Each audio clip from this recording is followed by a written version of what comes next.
Welcome to this lecture of the course from 1619 Media Center.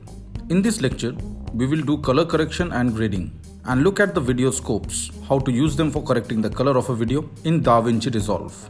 This is the color panel of Davinci Resolve, and this here is our video on which we will do color correction. As you can see, our video is having a color cast already. We will first have to look on our scopes which are present here. Let's maximize the scopes. Let's make copy of this node and we'll do the changes on that node. These here are color wheels: lift, gamma, gain and offset. Have a look at these video scopes here. First, we will remove this color cast and make our video normal. Have a look at this histogram. It is balanced. Let's increase some saturation. Look at the video. Now it looks natural. We will decrease the exposure a bit. This thin line here in vector scope indicates human skin tone. All the scopes look balanced. Look at the waveform, RGB parade and histogram.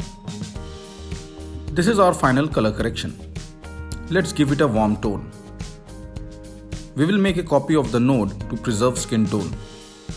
To preserve his face, we will invert the mask of his face. Now to give it a warm tone, increase gain towards orange. After making slight adjustments and touching up his costume a little, let's have a look at before and after of the video. We will disable the nodes to do so. So for correcting an image, look at scopes for balancing it and giving it a natural look. After correcting, grade your footage with proper tools.